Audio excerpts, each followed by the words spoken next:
Hey, what's up, guys? Gio here. So today I'm working on the Sub-Zero wine cooler that is not cooling. They go the model and serial number there, and I basically have to replace the heat exchangers and compressor on the unit, along with that loop that's sitting in the drain pan. I don't know if you guys can see all that oxidization on there.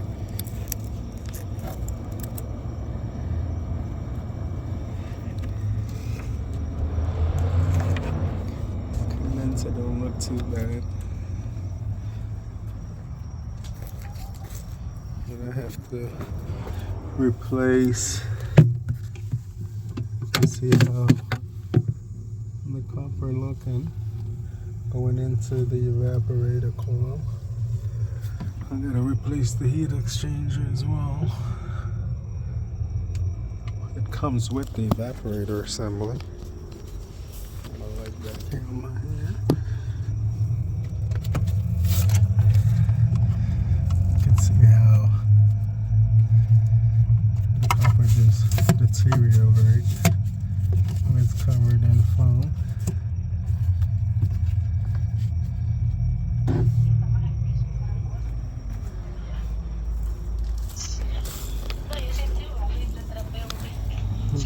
This is not going to be an easy task because this plate here, I'm going to have to flip the unit on its side in order to even complete the repair.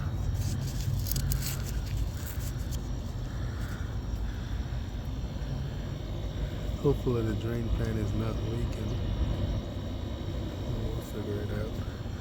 So I got to turn it off and cut all these parts out.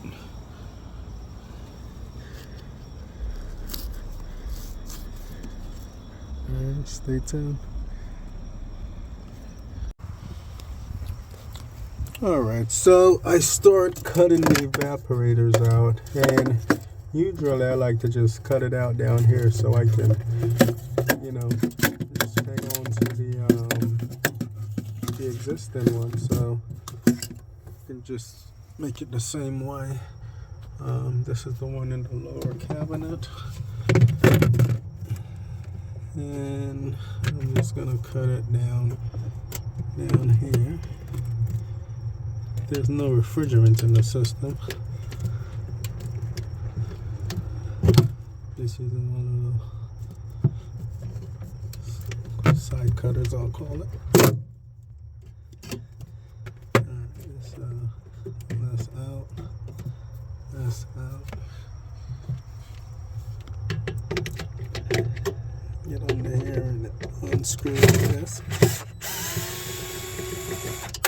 Let's unscrew the evaporator. I got another. This is the thermistor here.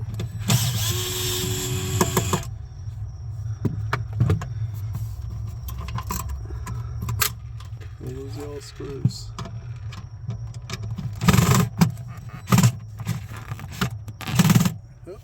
Put a little bit up, get the right angle. A little stubborn there for a second.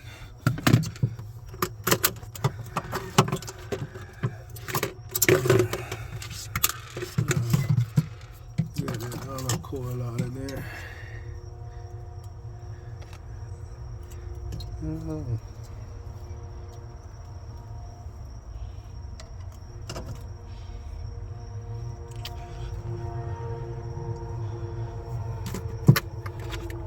Lose the screws, and always make sure you clean out the defrost drain track.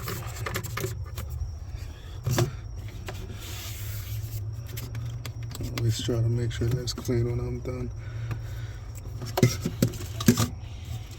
Alright.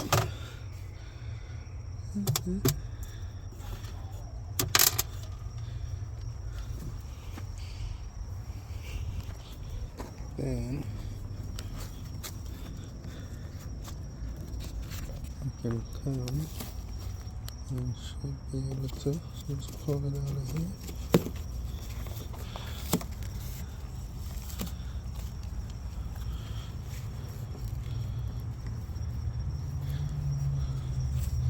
And I'm gonna save these for later.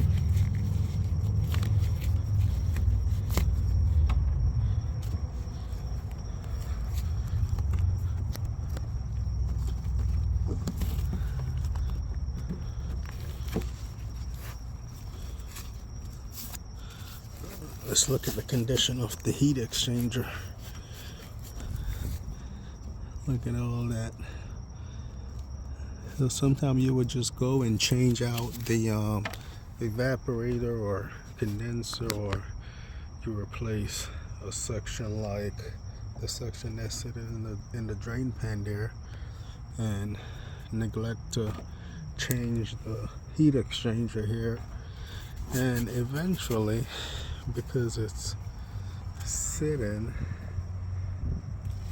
inside this foam insulation here, look at the copper, everything start falling apart.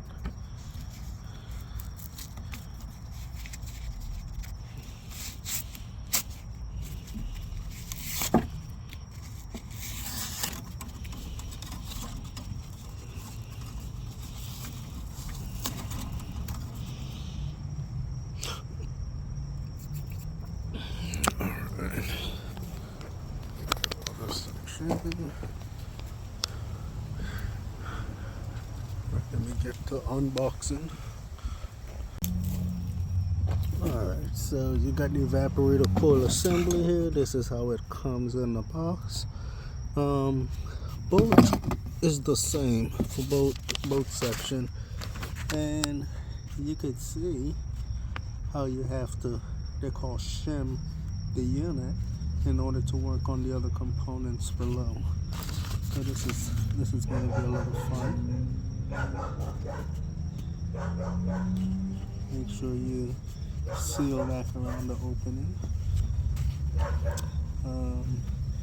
So this is what they say: wedge a clean shell.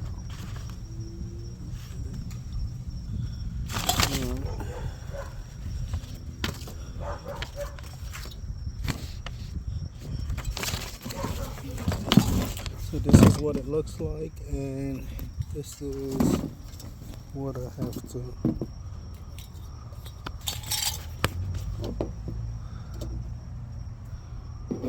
kind of shape it into this form here so I can get it in the back.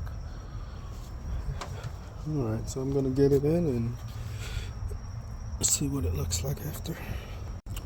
Alright, so I got one evaporator in, the upper one. And now I am trying to get the lower one in. I'm trying to unravel it.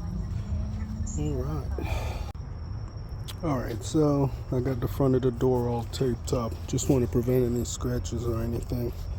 It's a pretty expensive refrigerator.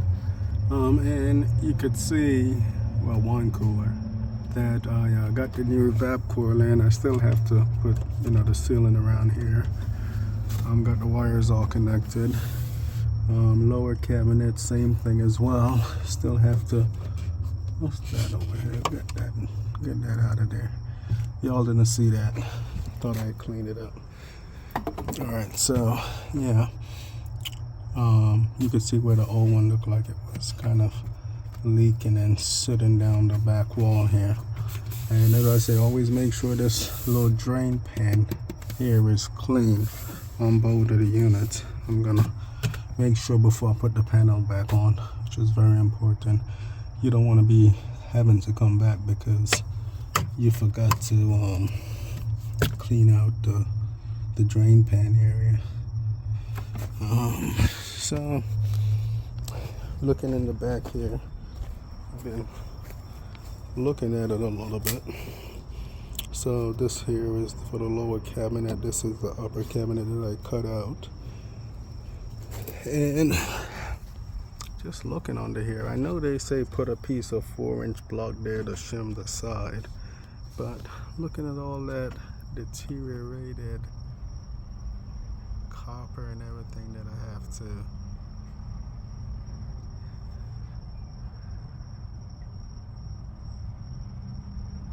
repair. I don't know, I'm gonna try to take the compressor out and kind of just turn it onto the side and see if I'm able to get a better angle out of it so I can get it done. Alright. Alright, so I got the unit turned on its side so I can perhaps get a better working angle at it.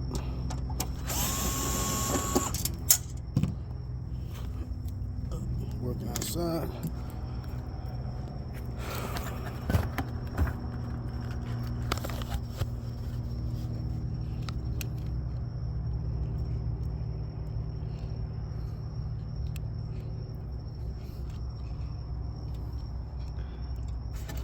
Like that section right there is really deteriorated. That's the heat exchanger. That's getting replaced. But it's so hard to get to all of this. And I gotta bring these around.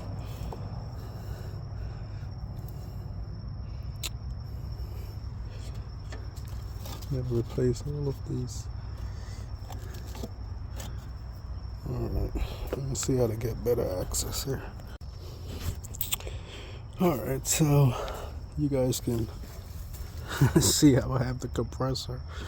I don't have to worry about oil running all back down into the system because it's all collecting down that side here. That's only the process tube, so it's not running back into the new coils.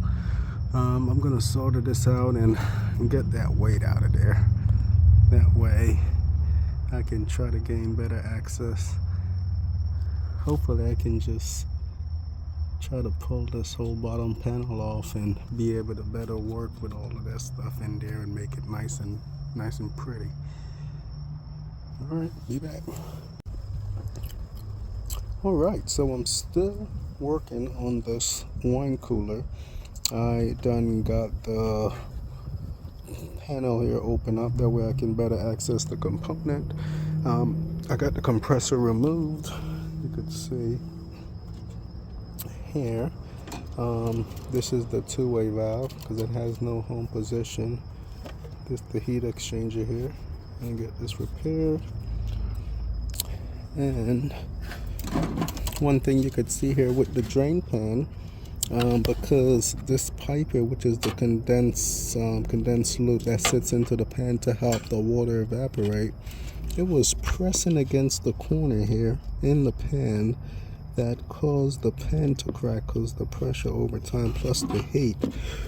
So I have sanded it and sanded it real good, and I got some special magic I'm gonna apply to it. Supposed to work a little magic here. So I'm going to apply this, let it cure, have some time to cure while I get this old three-way valve and condenser assembly out of here. Yeah, this thing was leaking for a little while. That's why you see the water running under the pan and start damaging the bottom pan here. Alright, let me get this out of here. Alright, so I'm still working on this refrigerator. Just got the old heat exchanger assembly out with the three-way valve. I done repaired the drain pan with that magic stuff I showed you guys earlier. Should hold. And got the new heat exchanger. I was bending it into place in the same form, shape as the old one. That's why I try to keep it intact, so it makes it much easier for me. I done got the new condenser assembly in. Just gotta solder in the other port.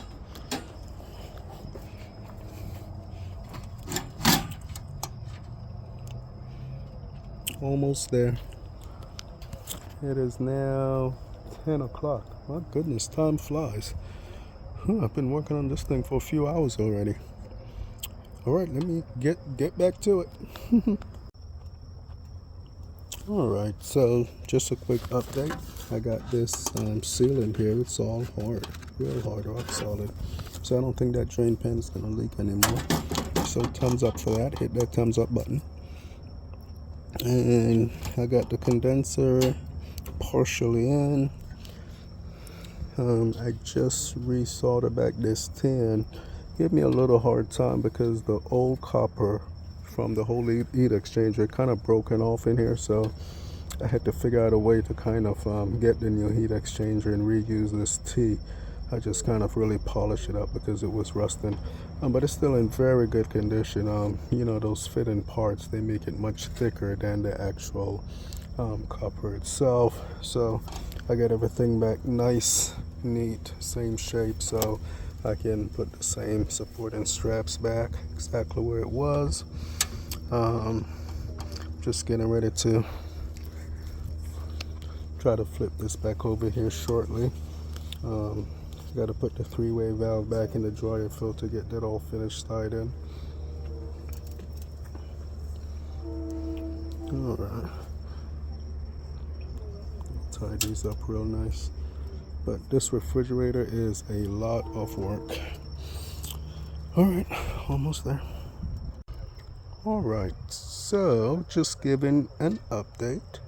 I done got the heat exchangers in. You could see how I re-strap it back exactly where it was.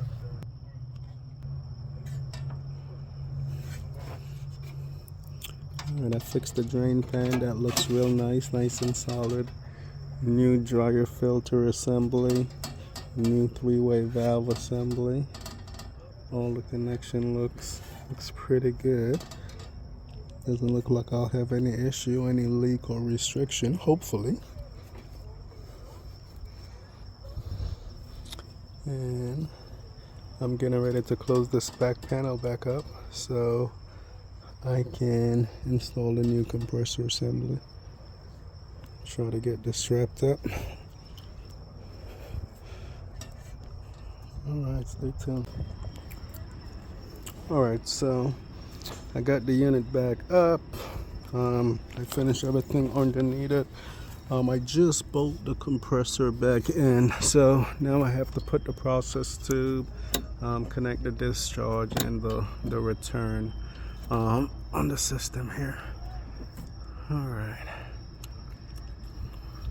so let me get that done and be right back. So I still gotta fill these. Alright, so it's about 1 o'clock in the morning. I just finished getting the compressor in, and right now I have about 100, a little bit over 100 psi in it, just doing a pressure check with nitrogen. I had a repair at the dryer filter. It was leaking, so I had to pop the unit up on the side, and luckily I was able to just easily get to it. So right now I'm hoping that it holds. I'm gonna give it about 15 more minutes, and then I'm gonna vacuum the system and charge it up. So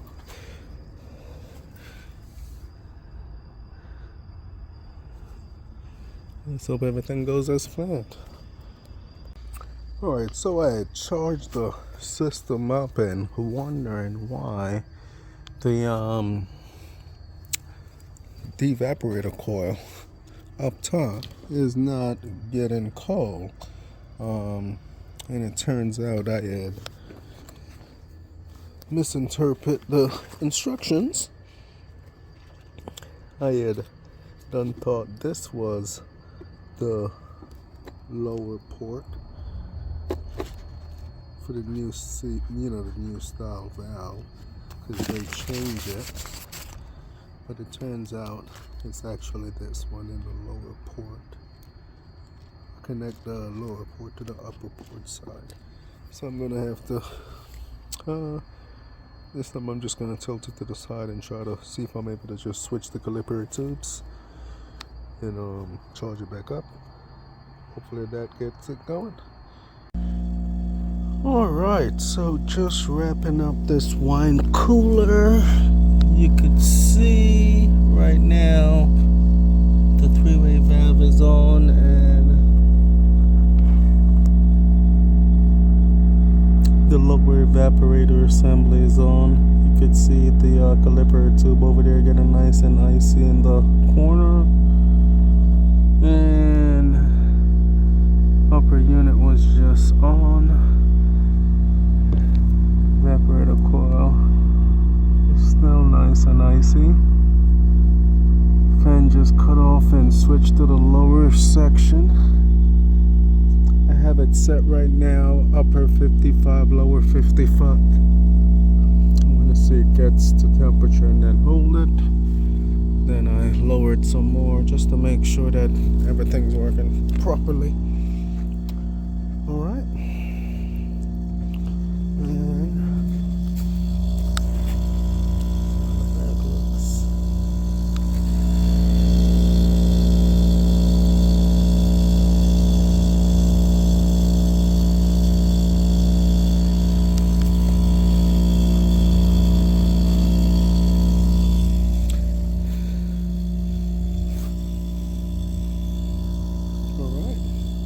Thank you guys for tuning in.